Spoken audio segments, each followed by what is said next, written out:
I'll keep this brief. I was younger than you are now, when I was given my first command. You have traveled here today in search of knowledge. Welcome to the pilot episode of Jacques Rewrites RWBY. This is being written, recorded and published before I buy that expensive microphone, so please bear with any pops or hisses that may come from using the microphone on a pair of earphones. At the end of this video, if you enjoyed it, give it a like so that I know it's worth the investment. I am not a rich human. And with that being said, welcome to the show. RWBY is a flawed show. I don't think anyone can dispute that. We all enjoy it, otherwise we wouldn't be where we are. However, I believe that half of what makes RWBY special is the headcanons and OCs the fandom brings to the table. Therefore, I am hoping to bring some of that fandom magic to what RWBY created, and probably create something not quite as good as either. For this to work, I first need to set some rules that I'm not just creating my own show in Remnant. Rule 1, I need to edit the canon characters as little as possible. No giving Torchwick semblance, no extreme changes to semblances, etc, etc. The one exception to this rule is Jean, but we'll go over that later. Rule 2, the primary plot beats must stay the same. I can change as much as I feel I need, but team composition can't change, RWBY can't suddenly go to Shade rather than Beacon, etc. And Rule 3, no completely removing characters. If I take them out of one volume, they must show up later on. I cannot write any characters out of the show entirely. With that out of the way, let's begin. The first episode opens with Salem telling us the history of Remnant. This is ridiculous. Who is she talking to? Tyrion? The fact that Ozpin responds suggests that they're discussing this over something like a chess game, but Salem says that they haven't spoken in ages. When is this conversation happening? Before the Pin reincarnation? Then who is Oz referring to when he mentions a more honest soul? Not RWBY, she hasn't been born yet. I don't like it. I wouldn't change the opening monologue much. I would make it slightly more hopeful, and when it ends, I'd have it fade to a different scene. Summer Rose, reading a storybook to a young RWBY, Yang already asleep in the other bed. The original ends with, "The most brilliant lights eventually flicker and die." Obviously, this doesn't make much sense in the new context, so instead I'd have Summer end the story at, And in the shadow's absence came strength, civilization, and most importantly, life. as well as possibly changing the ending to mention how huntsmen and huntresses protect humanity, setting up RWBY's fascination with them.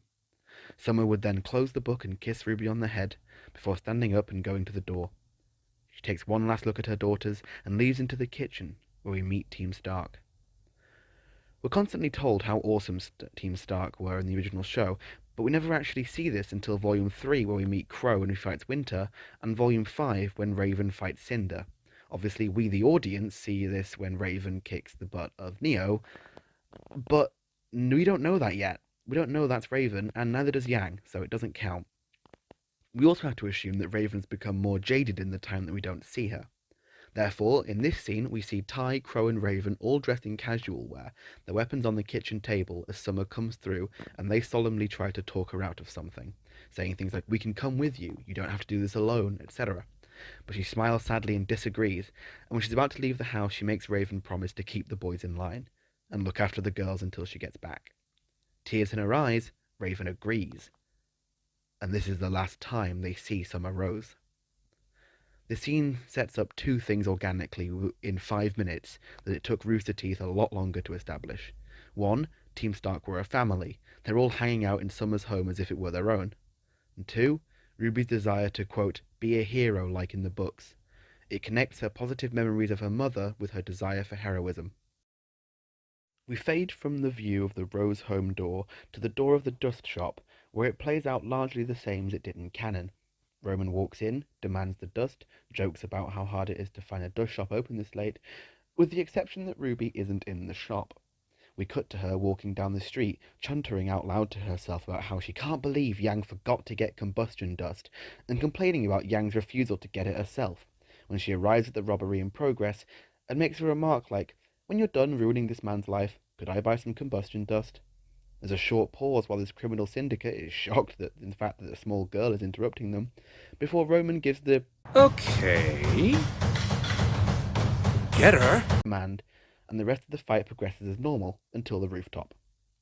I feel like it makes little sense for Ruby to act like she doesn't know that Roman has a gun cane and that standing that close to fire dust is a bad idea. So instead, she shoots the crystal while it's in the air, but the resulting explosion causes a smoke screen, and by the time it's cleared, the airship is gone. My only hang-up on this is we don't get the "we've got a huntress" line, which is a very good exposition. We see a powerful person, they are referred to as a huntress, we know huntresses are powerful. However, we get a line that serves a similar purpose later in my version, so I think we're okay to lose this one. Anyway, we would then cut to Oz, Ty, and Ruby all watching CCTV footage of Ruby kicking the goons' asses in the living room. We don't meet Glinda yet, and they're not in some nebulous interrogation room. Where even is this interrogation room?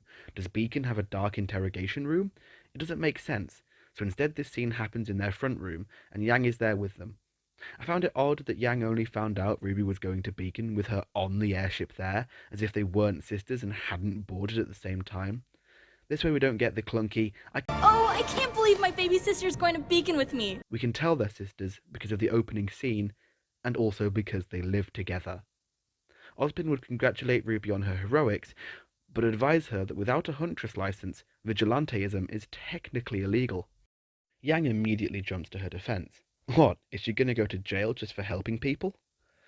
Oz would respond that not technically, and he would offer her a place at Beacon, telling her that with an official trainee huntress license, her actions would have been completely legal.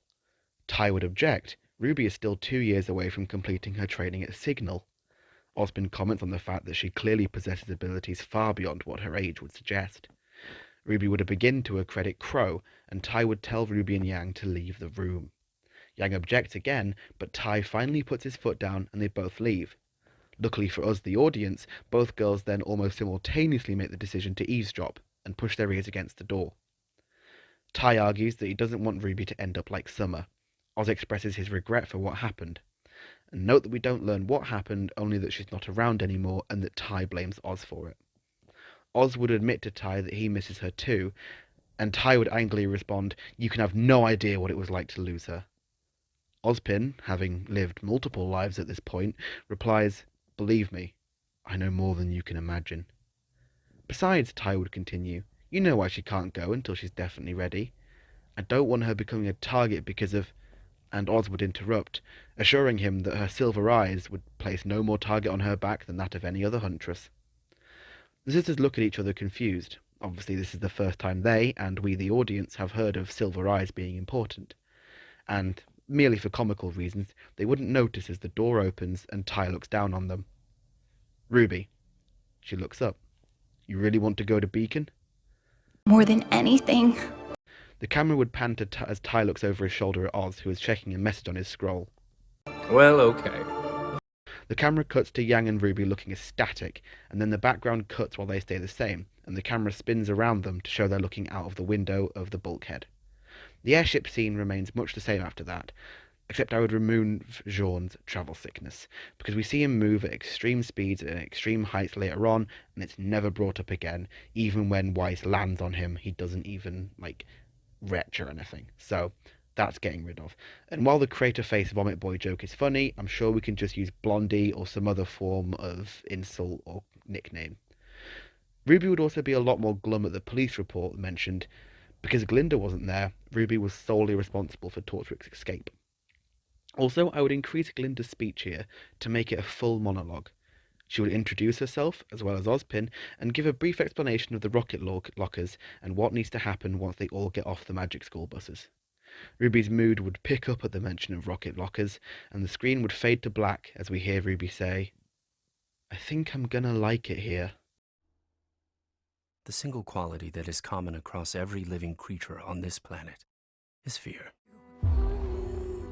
It's funny, then, that as common as fear is, we so easily underestimate its power. Fear of growing close to someone.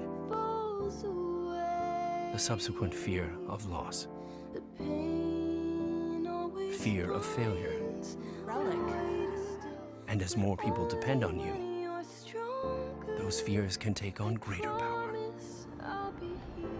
But fear itself isn't worthy of concern. It is who we become while in its clutches. Will you be proud of that person? Will you forgive them? Will you understand why they felt the need to do the things they did? Will you even recognize them? Or will the person staring back at you be the very thing you should have feared from the start? I suppose we all find out sooner or later.